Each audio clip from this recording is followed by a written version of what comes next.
Hello everyone, আমার নতুন একটি ভিডিওতে তোমাদের অনেক অনেক ওয়েলকাম। আর আজকে আমরা যাব নেদারল্যান্ডের আরেকটা খুব সুন্দর শহর রটারডাম শহরে ঘোরার জন্য। আর এই জায়গাটা আমার বাড়ি থেকে অনেকটাই দূরে, ট্রেনে করে যেতে প্রায় 1.5 থেকে 2 ঘন্টার মতো সময় লেগেই যাবে। আর আমাদের বেরোতেও আজকে প্রায় অনেকটাই লেট হয়ে গেছে। তো চলো দেখা যাক রটারডাম শহরে কতটা কি আমরা আজকে ঘুরতে পারি, তা পুরোটাই তোমাদের সাথে শেয়ার করব। ভিডিওটা শেষ পর্যন্ত অবশ্যই দেখতে হবে। তো আমরা প্রথমেই যেখানে এসেছি এটা একটা জাহাজ, এটার নাম এসএস রটারডাম। আর এই এসএস রটারডাম হলো নেদারল্যান্ডের রটারডাম শহরে অবস্থিত একটি বিশাল বড় জাহাজ, যেটা একসময় হল্যান্ড আমেরিকা লাইনে সবথেকে বড় এবং আধুনিক সমুদ্রগামী জাহাজ ছিল। তবে বর্তমানে এই জাহাজটা এখন আর চলে না, এটা একটি হোটেল বা রেস্টুরেন্ট হিসাবেই ব্যবহার করা হয়। আর এটা ট্যুরিস্টদের কাছে তো ভীষণই ফেমাস। এই জাহাজটি 1959 সালে ডাচ শিপইয়ার্ড হল্যান্ডে তৈরি করা হয়েছিল। এটি হল্যান্ড আমেরিকা লাইনের জন্য তৈরি একটি বিশাল যাত্রীবাহী জাহাজ। এটি সমুদ্রপথে ইউরোপ ও উত্তর আমেরিকার মধ্যে যাত্রী পরিবহন করত। আর এই জাহাজের দৈর্ঘ্য ছিল প্রায় 228 মিটার, আর এর ডেকের সংখ্যা ছিল 10টি। আর এই জাহাজে 1400 জনেরও বেশি লোক একসাথে যাতায়াত করতে পারত। 1959 থেকে 2000 সাল পর্যন্ত এটি যাত্রীবাহী জাহাজ হিসাবেই কাজ করেছিল। 2000 সালের পর এটাকে রটারডামে স্থায়ীভাবে রেখে দেওয়া হয়। আর এই জাহাজের রুমগুলি এখন বিলাসবহুল হোটেল হিসাবেই ব্যবহার করা হয়, যেখানে ট্যুরিস্টদের রাতে থাকারও ব্যবস্থা রয়েছে। তাছাড়া এখানে ডেকের ওপরে cafe, restaurant, swimming pool, ballroom, এমনকি থিয়েটারও রয়েছে। তবে এখন এই জাহাজটা ট্যুরিস্টদের কাছে মিউজিয়াম হিসাবেই বেশি পরিচিত। তাছাড়া বিভিন্ন ইভেন্ট, কর্পোরেট মিটিং এবং পার্টির জন্য এটাকে ভাড়া দেওয়া হয়ে থাকে। আর এই থিয়েটারটাও তো ভীষণ বড়, যদি এগুলো সবই এখন ট্যুরিস্টদের দেখার জন্যই রাখা আছে। এখানে এখন আর থিয়েটার চলে না, সবই এখন বন্ধ রয়েছে।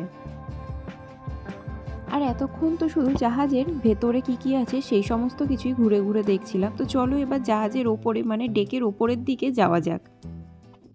আর আজকের ওয়েদারটাও ভীষণ ভালো, খুব সুন্দর রোদ উঠেছে আর তার সাথে বেশ সুন্দর হাওয়াও দিচ্ছে। আর এই ডেকের ওপর থেকে তো চারিদিকটাকে দেখতে ভারী সুন্দর লাগছে।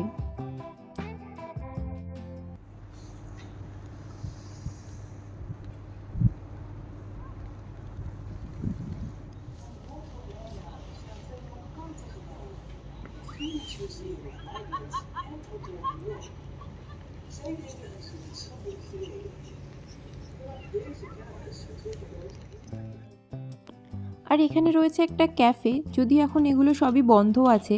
আর পাশেই রয়েছে একটা সুইমিং পুল। আর এই ডেকের ওপর থেকে তো পুরো রটারডাম শহরটাকে দেখতে খুব সুন্দর লাগছিল।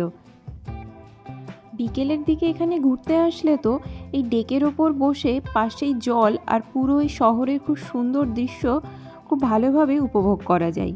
আর চারিদিকটাকে দেখতেও তো অপূর্ব সুন্দর লাগছে। আর এই এসএস রটারডাম ঘোরার পরেই তারপরে আমরা গেছিলাম এর পাশেই রয়েছে ইউরোমাস্ট, সেখানে ঘোরার জন্যে।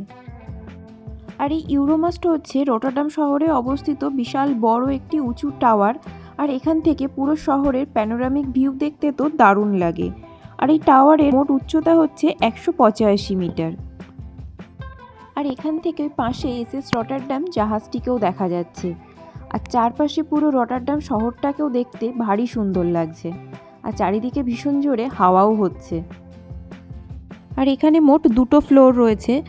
2টো ফ্লোরে যাওয়ার জন্যই আলাদা আলাদা টিকিট রয়েছে। আর টপ ফ্লোরে যাওয়ার জন্য এখানে আবার একটা গ্লাস এলিভেটর রয়েছে।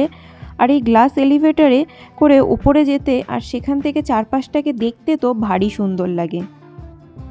আর এখান থেকে তো ওয়েদার ভালো থাকলে নাকি উত্তর সাগর আর বেলজিয়ামের কিছু অংশ এখান থেকে দেখা যায়। যদিও এখন ওয়েদারটা অনেকটাই খারাপ হয়ে গেছে, চারিদিক মেঘে ঢেকে গেছে আর তার সাথে সাথে গুড়ি গুড়ি আবার বৃষ্টিও হচ্ছে। তো চলো আমরা এখন এই কাঁচের এলিভেটরে করে ওপরের দিকে উঠতে থাকি আর চারপাশের খুব সুন্দর সুন্দর দৃশ্যগুলো উপভোগ করতে থাকি।